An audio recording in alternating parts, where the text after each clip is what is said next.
And we're live. All right.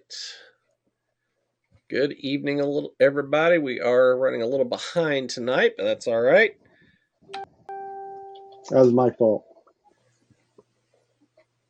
No, you're fine. You're fine. I got to answer this guy here real quick. Yeah, cool. Ooh, We're going participants. to, huh? I said, ooh, Partic- participants. Participants. All right. So, welcome anybody that is here or catches up with this as it's left out there in our groups or YouTube channels. I think you've got streaming to eBay Treasure Hunters YouTube channel. Is that right? That's correct. Okay, and then you're streaming to all 3 or 4 years or whatever you got going on. Yep. Cool, awesome. Yeah, this is we're on OneStream.live again. We're still learning how to use this system, but it's working out pretty well for us to use it. Chris is taking care of it when we're doing two guys reselling, and then we're both doing our own lives when we have time. I've been doing a daily live here the last week and a half, and yeah, we're starting to like this platform a little bit. I think it's moving the way we kind of wanted it to go. So we are going to talk tonight a little bit about just sorting. And Chris, we didn't get to chat before we came on. I was thinking maybe we'll talk a little bit about our best and our worst sourcing experience. That'll inspire somebody or help somebody to figure out what they need to do next. So I can give you a couple, or if you want to go ahead and jump on it, go ahead. If you got an idea of what you would consider your best or your worst sourcing story. Let me see here. The problem I have is I have so many, like so many. And just to pick one, you know what? I'm going to pick one that we just had recently. So, a lot of times when you buy a storage locker, you don't know what you're going to get until you've already purchased it, you've already spent the money, and you're inside going through it. And there's this storage locker really recently, only had it for about 10 days, and there was this nice little embroidery package in there. And it turned out I had two of them, and I just sold one of them yesterday for, it was a little over $200. Yep, cool. So that was one of my best ones. Was that the one you showed? Already... Was that the one you were sharing with in the group with me and David? I believe so. Yes. Yeah. Cool. Yep, that's the one. That's the one. And that's the cool way it's thing is, all work. Well, with the storage locker, we had already sold some things that had actually paid for the locker itself. Oh, okay. You'd already paid for it. Okay. So I walked away with like $161 in profit from that one item, that one sale on eBay.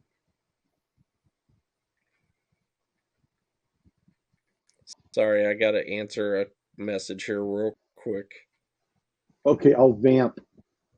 Okay. And yeah, what else did you get out of that locker? Yeah. Oh, actually, there's a whole set. It's a dessert set of milk glass from way back in the day. It was either a supermarket or a gas station giveaway, and it came with the original box. I'm still marveling over it and not quite sure whether or not I'm going to sell it, just because I have never seen an entire milk glass dessert set. It's the entire set. I've never seen that. I've seen, yeah, exactly. I've seen cups. I've seen plates that were intended for dessert, but never a whole set in the original box. So I don't know if I'm going to sell that one. Yeah, it'd be a nice little piece to hang on to for sure. Mm-hmm. On our sorry, I'm almost done. Got Oh, caught in you're between okay. doing two things at once here, real quick. Oh, it's Uh, fine.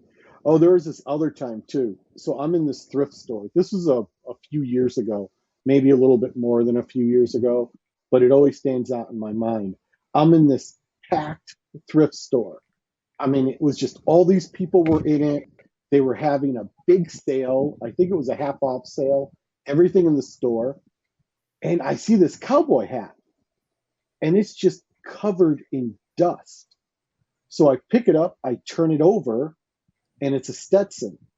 Not only is it a Stetson, but the inside of the hat, that nice satin artwork that they do, and the band was perfect. I nice. don't think, yeah, I don't think anyone ever sat that thing on their head, not one time. So I took it home, I got some tape, and with the tape, I took all the dust off. Tape is amazing. And Good I knew idea. it was suede. Yeah. So I just down and up, down and up. You don't use a rubbing action, just down and up, down and up. And when I was done, the thing looked perfect. I only paid $7 for it at the thrift store. It sold for 50. Nice. You know, Nice. Yeah, was that there was something about that hat you said you were worried about it shipping correctly, I think, if I remember. I really was. Basically, the big fear about that hat was whether or not I was going to pick a box that was strong enough. Because usually in a large box like that, you ship books, magazines, nothing as fragile as a hat. And I was afraid that the box was going to get crushed and the hat would arrive damaged because when I finished, it looked like it was a brand new hat right off the store shelf. So I was really concerned about that. So I picked a heavy duty box um, and I put extra foam in it, and then with the hat itself in the center. So it got there in perfect condition. There was never an issue. Good. Good. Mm-hmm. I'll, I'll give everybody before I know a little story. I'll give everybody a sort or a shipping tip real quick since Chris and I brought that up on shipping that hat and shipping it correctly. In Mm-hmm. the thrift one of the thrift groups that I'm in, probably the biggest one out there on Facebook. I can't remember the name of it. I can think of the name of it. Anyway, doesn't matter. Somebody had posted they were I don't remember what it was they were shipping, but the box they had was too big for it. So they were trying to compensate or put stuff into dead space in the box, right? For whatever reason, grabbed a small suitcase that was in their dial or in their inventory and stuck that down in this box to take up the space. They didn't have anything else to use, or they couldn't think of anything else to use to take up the space. And then they put it out there on the eBay thrifters group, and of course everybody jumped on that one. you know, um, try to be nice, folks. When you have to, you want to give some advice to people. Try to be nice. But the whole idea that took something heavy and and your boxes were size, so let's go to YouTube and learn how to cut down a box to resize your box. So if you're out there and you're stuck with an odd shaped or an item that just doesn't fit into any of your boxes quite right, got to cut down your boxes. There's tools out there to cut down boxes with, or you can just use maybe a yardstick and a knife or a cut box knife, which that's basically all I use. I don't have one of the fancy cutting tools.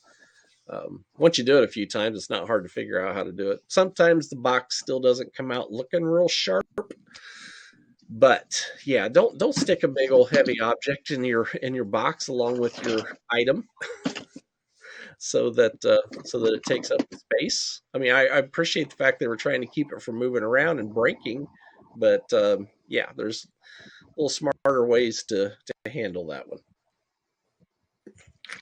Yeah. Try to be Also, nice about you guys see it. You got this that? this little Yeah, pinwheel? yeah, This helps immensely. It'll yeah.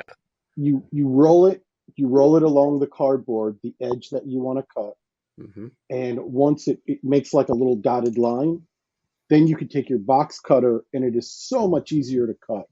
Oh yeah, After you use this, way easier to cut. yeah. What's the technical word for that? There's a I got for no that clue. tool. I can't Got think of no what it clue at is. all.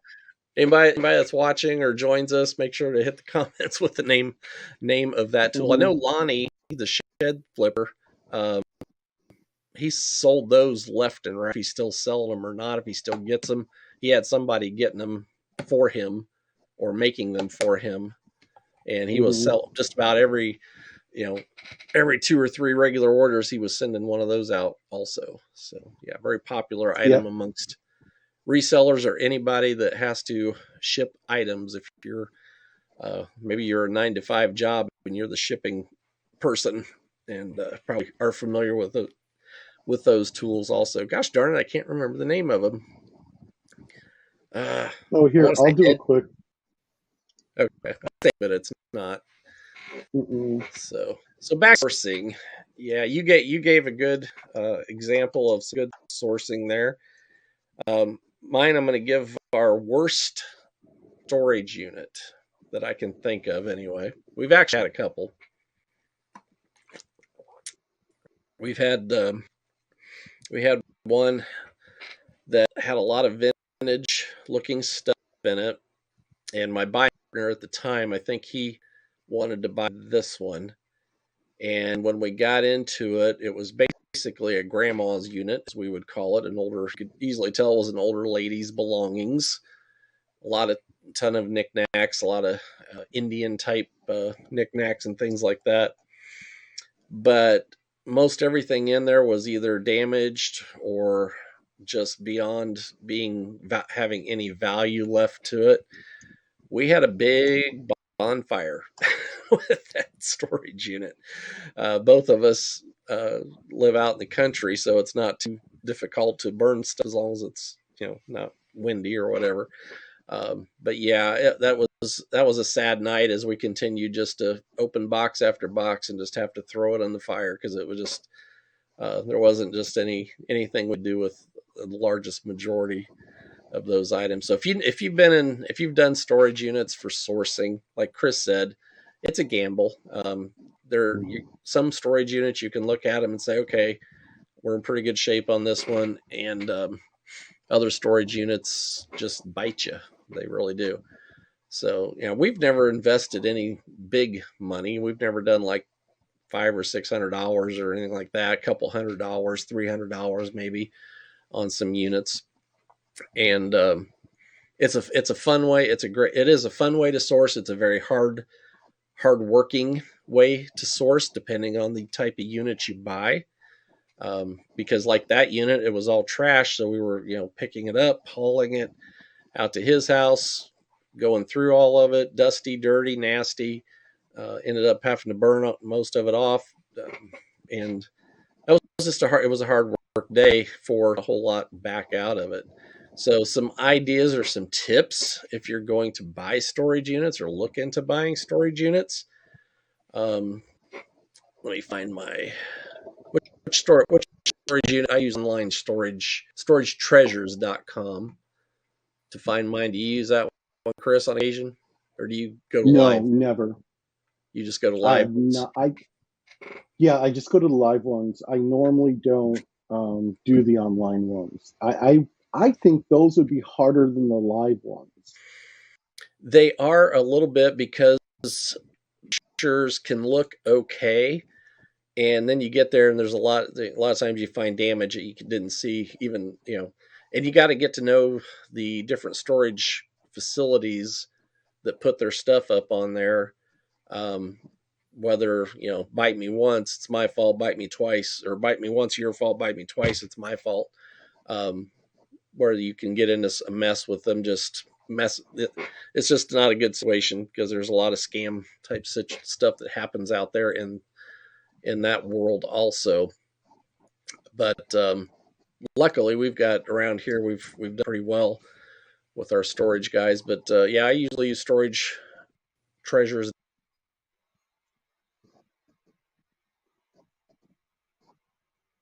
Uh-oh.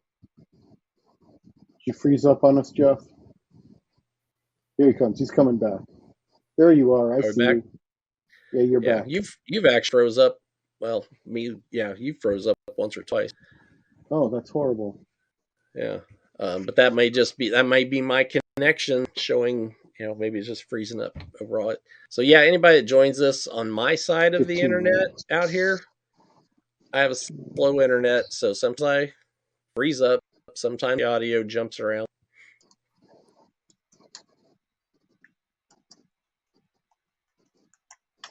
There you go. I'm making a note. You've really got to take the time to detail it as much as you can. Look at all the pictures, blow the pictures up, get a good and try to find out if the storage facility has a good reputation.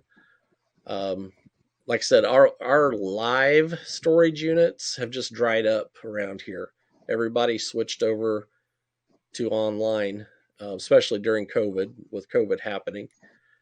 And I think also because of we have winter weather, they can't do the lives as often or as easily in the wintertime. So all the storage facilities have just switched online. It's easier for them, and they can still get rid of a unit when they need to. But so yeah, that was one of our worst ones. The other worst one, and it was probably the worst of the worst. My fault, my bad. Still working with the same other partner buyer that I had. This one had a roll top desk in it, and it had a whole bunch of other furniture, bigger items up front. For whatever reason, I got hooked. And this is what you got to be careful of with storage units. Don't get hooked on one item that you see in the unit. I got hooked on this roll top desk, and we want it for $50. Nobody else wanted it. I couldn't figure out why. Well, the reason why is because I was so fixed on the roll desk, I didn't notice all the other stuff around it. And this was a big it was a 10 by 20 or 20 by 20. It was a big unit, stacked full. We got up there. It was an hour and a half drive to get to it. And what had happened was somebody who, I can't think of the word I want to use, comes and gets your stuff if you don't pay for it. What's the word I'm looking for? Can't think of it. Anyway, this unit was basically a house, and it was the belongings of the house had either been rented or whatever, and became, due to no pay, somebody was sent in to clean out the house. They threw it all in the storage unit. They were like a third party person doing it and left it. And we found when we were there and the lady was walking us out to the unit telling us about this unit, I started getting worried, and I was right. We got in there, just about everything, again, damaged, broken, not usable. It was just a mess, and we had to clean it out. We had to get our deposit back. 2 trips, so an hour and a half one way. Went back, got another trailer, went back up, drug all this stuff out, and I think we made just enough to break even on the investment, but not enough to break even on the time and gas and everything that was involved. So that was probably our worst. It was cold and rainy that day too. It was nasty. It was bad. So that's the nightmare version of storage unit auctions for sourcing. I have a couple of nightmares. I was at this auction in Washington State, and it was crazy. There was this one space that was just filled with computers, just the computer towers. And I was like, I want that room. I couldn't come close to that room. It sold for a little over 10 grand. I was so outbid so quickly, it was ridiculous. But then I go to this next room and I see this binder, the Pokemon binder. And it looked like there were card sheets in there, and I could see some gold. And I bid $220 on it, won it, and I was right. I opened it, and it had gold Pokemon cards in there that weren't worth hardly anything. I mean, it was all I could do just to list them. It was horrible. The rest of the locker was nothing but just garbage. I mean, I couldn't really sell much in there. And I don't even want to talk about time, gas, and food because I was in another state. Mm-hmm. But the whole thing, I mean, I lost a good $400. Lost a good $400 off that whole experience. Yeah. So yeah, so it just there are things you can do to avoid that from ever happening. Like Jeff said, don't just see one thing that you like and assume that there's going to be more like that throughout the locker. Um, that doesn't happen. In fact, if you see something that's a one of and it's placed where you can see it, chances are it might be staged. There's a lot of people, they're desperate. These are hard times. Costs in this country are going up faster than I've ever seen it in my entire life. Yep. Yeah, so people are losing it and they're getting kind of desperate, and they've been known to stage lockers. So if you're looking at one awesome thing up front, but you can't really see anything else in there, walk away. Just walk away. Yep. Yep. I mean, we can spend a couple hours going over tips for storage unit auctions. Mm-hmm. Real easy. The best giveaway that nobody's messed with a unit. If you ever want to, if you're looking at a unit, whether it live or if you're looking online, just make sure you're zooming in to check everything out. Is dust and cobwebs are your best friend, because if you can see that there's handprints or something's been scooted and you can see where the dust it's been scooted, things like that, then somebody's been in there, uh, because storage it takes several weeks before a facility can actually put one up for sale. So if somebody was, the tenant was in there prior to it going up for sale and move some stuff around, it's possible that it still shows that from being moved around, but more than likely it's the facilities person or people that have been in there and gone through the unit themselves and, like Chris said, staged it, or Mm-hmm. taken stuff out. It actually belongs to them now anyway. That's how they're able to sell it, because it becomes their property. So Mm-hmm. they can go in there and take out whatever they want and then try to sell the rest of it to grab a few bucks before their next, and you come in basically free labor to clean out this junk locker for them. They don't have to worry about the trash or getting rid of it or anything, so it's a win-win for them, and then they're ready.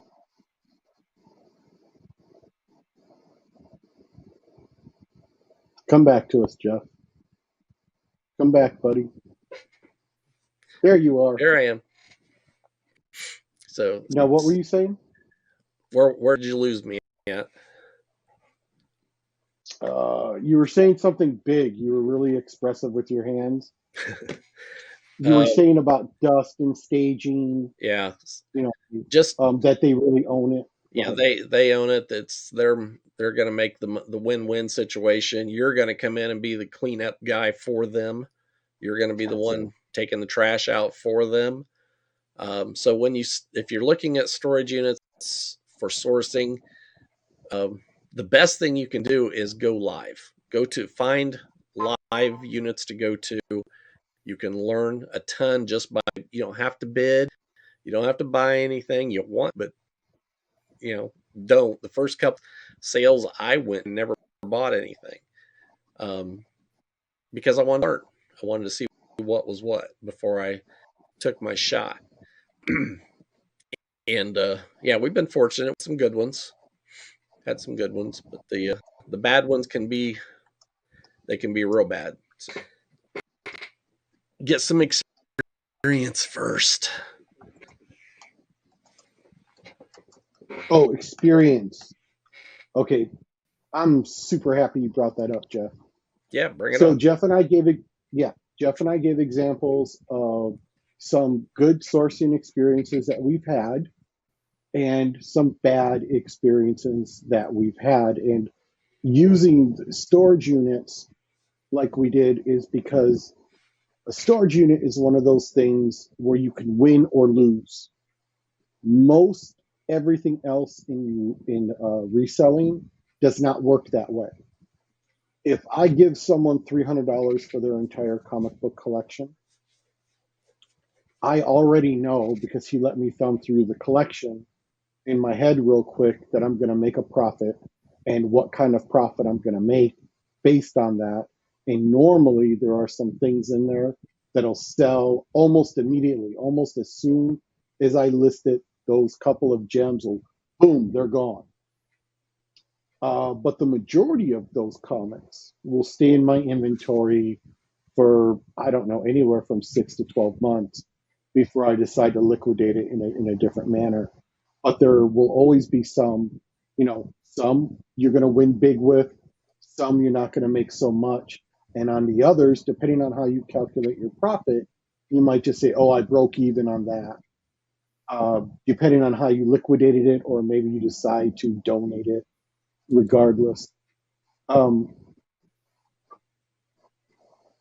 I had a point in there somewhere, Jeff, and I just lost it. Getting old sucks. Oh, but in a storage unit, you could have a situation where you pay $300 for a unit, and boom, you lost. You lost your whole $300.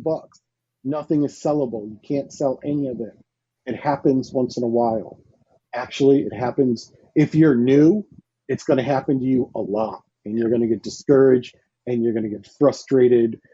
And I recommend taking notes and really go over your bad experiences to other people about them. They'll give you insights you may never even thought of. But whatever you do, don't quit because you can make some just unbelievable money. I mean, on a lot of the things I buy, a lot of times I don't spend anywhere near $1 for the item and can turn around and sell it for anywhere from $5 to $20, depending on what it is. Do you find the same thing to be true, Jeff? Oh yeah, definitely. Talking about the whole experience level goes through all the different types of sourcing, whether it's storage unit auctions or said meeting buying from people that you've networked with or are able to find a bulk buy with. But the biggest point there, I think, is the don't give up situation. As most people know, I live in Indiana. The weather's just now starting to get nice again. Yard sales are starting to happen. Garage sales are starting to happen. Um, Saturday was our first day out to go hit some garage sales. Chris, I think I already told Chris's story, but for view reference, we went to Facebook. I always pull garage sales off of our Facebook garage sale groups, local and around our county, or even within a couple of counties. And for whatever reason, the sales that I had found that were advertising for last weekend's date, we went and there was nothing going on. I don't know what happened. I don't know. Maybe I was looking at it wrong, or maybe they put in the wrong weekend, whatever. So anyway, we went. There was another one out in the county. We wanted to go check that one out. They were actually having the sale, but it wasn't anything I wanted to buy. It was kind of a bust on that end. It was all tools, and I don't buy and sell tools. Um, so we passed on that one. So we went ahead and went into the next county, bigger town. More sales were listed. First sale we went to, again, nothing, busted. So it's like, okay, last chance. What are we going to do now?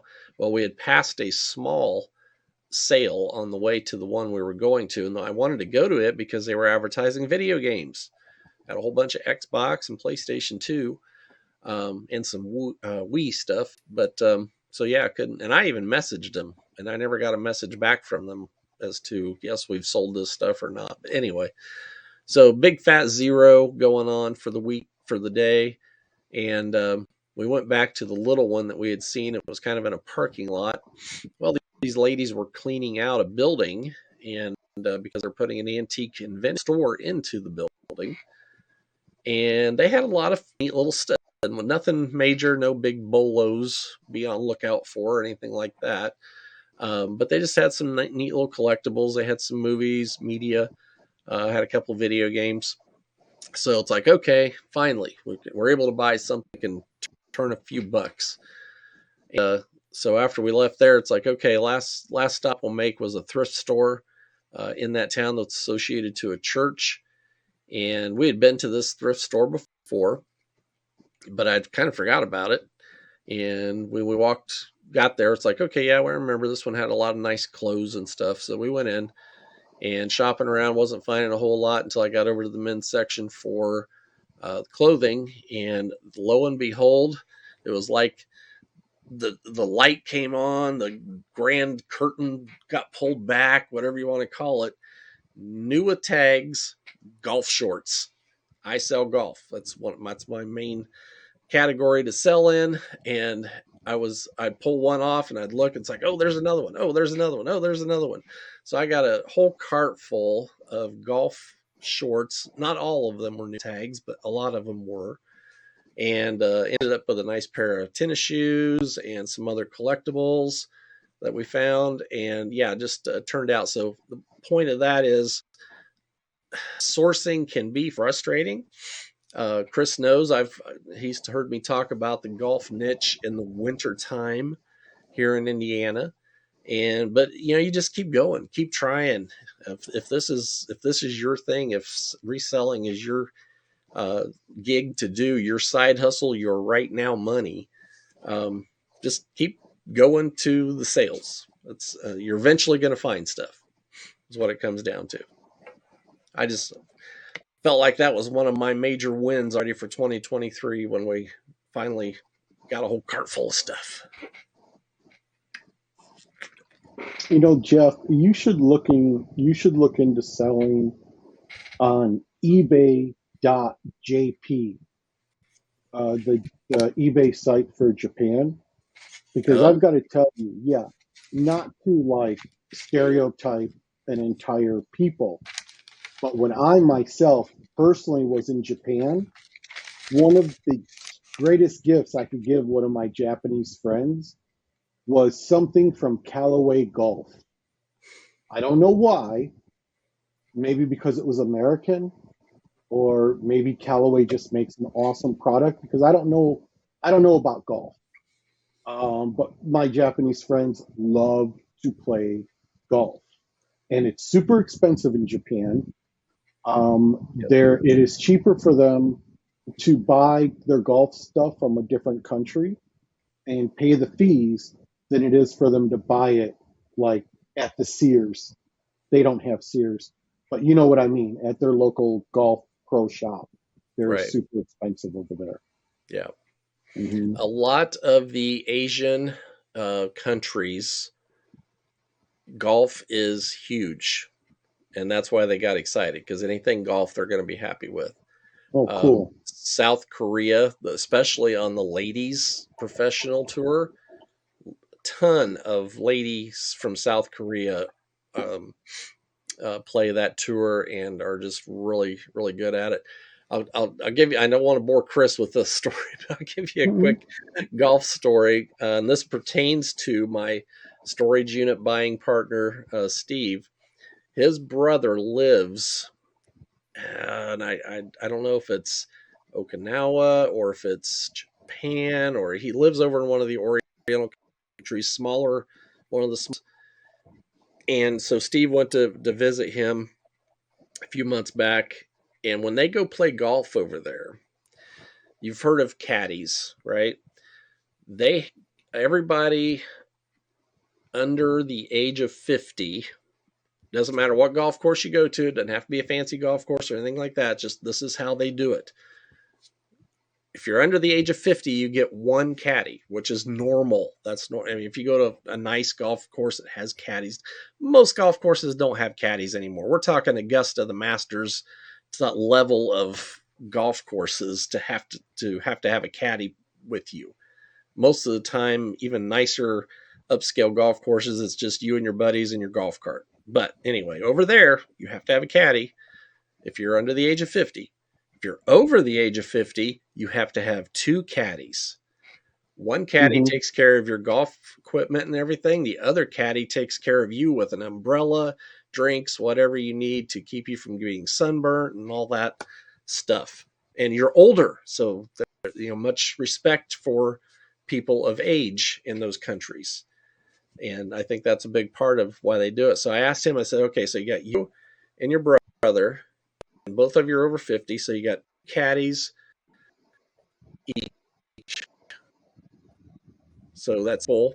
Brother in a golf cart. He's two more caddies, two more golf carts. I said, like a train of golf carts going down around these golf courses.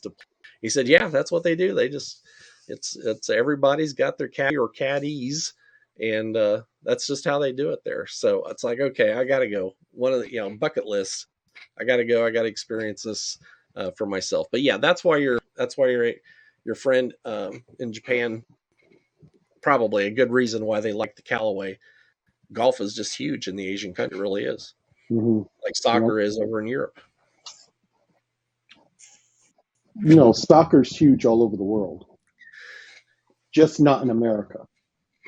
Yeah, but not all as big the in other America. countries. Think about Brazil. Oh yeah, or yeah, Mexico. Right, yeah, Mexico. Yeah, all the Hispanic countries, sure. Yeah. So I mean, it's not just Europe, my friend. Yeah, you're right. Yeah, I always think of England when I think soccer. So, and sometimes Manchester United. Yeah, absolutely. So there's some more sourcing tips for you, folks. If you like sporting goods, those are some. Oh yeah, those are some teams, some name brands we're throwing out for a little bit. Now, Jeff, you said something earlier that you don't sell tools, and I just want to let everyone know, tools is a great category to sell in. Yep, it's unbelievable. Yep. A couple things to keep in mind, though. Tools are heavy, so you want to focus on the three name brands: Snap-on, Craftsman, and Matco, in that order. Yep. Okay. Snap-on being the best, Craftsman number 2, Matco number 3. There are some people that'll disagree with me, but when I compare the quality, Craftsman holds up a lot better than Matco does. So just my experience. I hope Craftsman can carry on, since Sears and all the big retail outlets that used to. Well, Sears was the main one that carried Craftsman, so I hope Craftsman can carry on with retail stores kind of going away type situation. Yeah, I have no idea. You see, that's where Snap-on and Matco really have an advantage.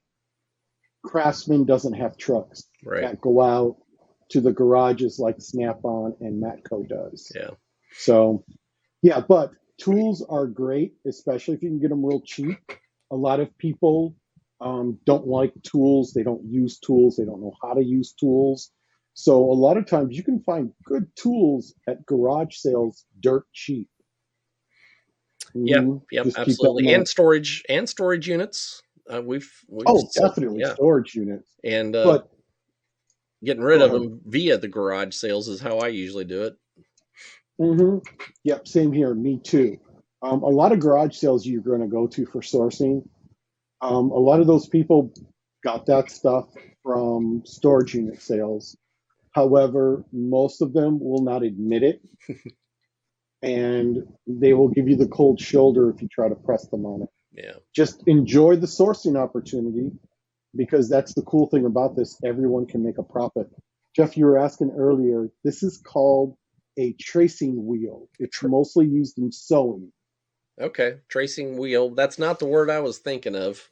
That is the technical name, I'm sure, but there's another word that resellers use for it, and I don't remember what that is. So we'll have to see if anybody can comment or let us know on that, or I'll figure it out later. Oh man. So yeah.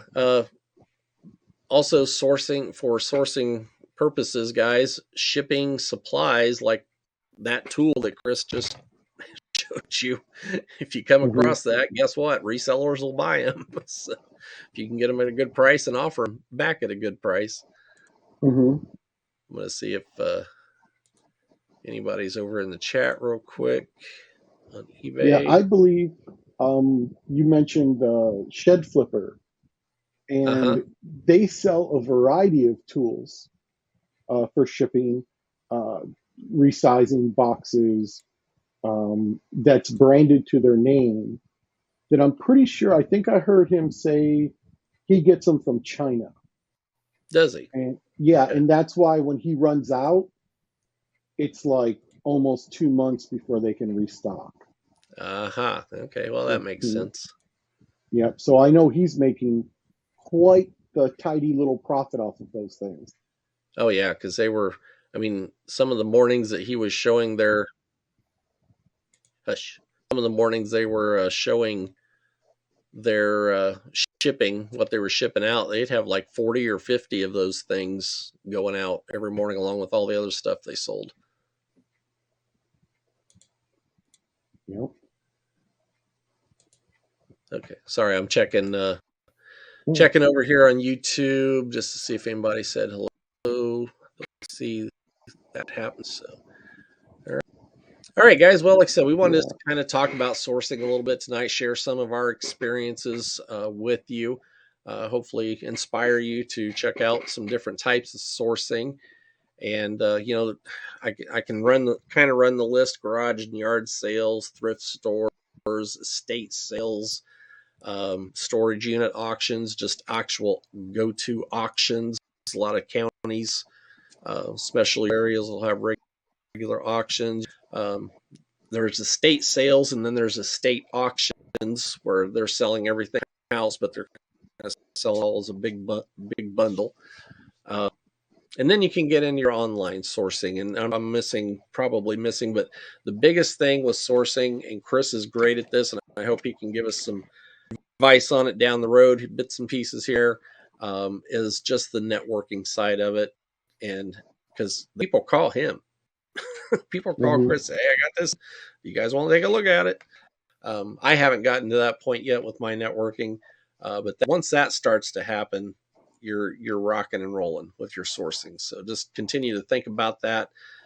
Tell people what you do, and eventually it'll start rolling back. Well, it has happened for me because I did get see me here a couple weeks ago and things like that, and I bought into a big golf sale. So I can't say it hasn't happened to me. It has, just not as often maybe as Chris gets it. So okay, good. Any other thoughts before we hang it up, Chris? Don't be afraid to drive. On Thursday, I'm driving 2 hours to a sale because I think it's going to be very lucrative. So don't be afraid to drive. Yep, that's what we did this weekend. I found the stuff that we were looking for. We had to go out to go get it. So, yep. I know the other sourcing that thing. Was a good haul. Was that where you got all that golf stuff? Well, that's where I got all the golf shorts, all the clothing. Yes. Yeah. Nice. That was a good haul, man. Yep. The other big sourcing thing too is Facebook Marketplace and your garage sale groups. If you're sitting around fumbling around on Facebook, go look in the groups and see what you can find, because may be missing a golden opportunity there to grab some stuff real quick. So and I know we're going over, but since you brought it up, Jeff, those Facebook groups are no joke. They are no joke. I'm not kidding. So here's the thing. I'm having a garage sale, right? And so I go over to my garage sale partners and I tell them, hey, go ahead and put this on your Facebook. Now, I live all the way up here in Orange County. It's not going to do me much good to put it on my Facebook. Plus, most of the people who are friends with me on Facebook aren't even from California. They're from all over the place. Right. But there, other people that were there, they're more local. Most their Facebook is more local. They put it in the garage sale group and the buy sell anything groups in that area on Facebook. And all of a sudden, the people started coming. They were just the Facebook group works better than the signs. I mean, put up your signs. It's good to have up signs. Don't forget to take them down when you're done. But if you're not on Facebook, people don't know you're having a garage sale. Yep. Yeah. Oh, please. And vice versa. If you want to find garage sales, Facebook is the best place. Yes, it really. That's how that's how we scout out every weekend. For my area, garagesalefinder.com. We're too small of an area for our immediate area. Now, if I want to go down to Indianapolis, I can look on Garage Sale Find and find all kinds of stuff. It's just a matter of making the time to make that, which I need to do right here. Need to do that, but we haven't gotten around to doing that yet. So, but I definitely want to make that a practice. Use your Facebook garage sale and yard sale sites because there's gold out there with those for sure. Mm-hmm. So, all right, go ahead and get out of here for tonight. Thanks for taking the time to stick around a little longer, get the live up. And so if anybody needs to check out other stuff that we're working on, you can be watching me on the eBay Treasure Hunters Facebook group and or my YouTube channel, JeffBean.online. And you can also find, did we get stuck again? Just a little bit. We're good? Okay. Just a little bit. All right. And you can look up Success with Chris, and you can find him there. If you got any questions, he's also an admin in some of the groups that we're in and stuff like that too. So reach out to us.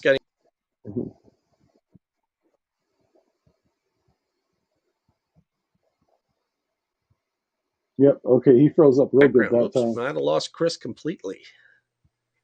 No, I'm here. I lost you. Okay. We're going to have to go back and watch the replay and see who really lost who, because only the replay will tell. Huh. Yeah, your screen and it was reconnecting. Wow, that sucked. And on my end, you just kind of just froze. Okay. Oh my gosh.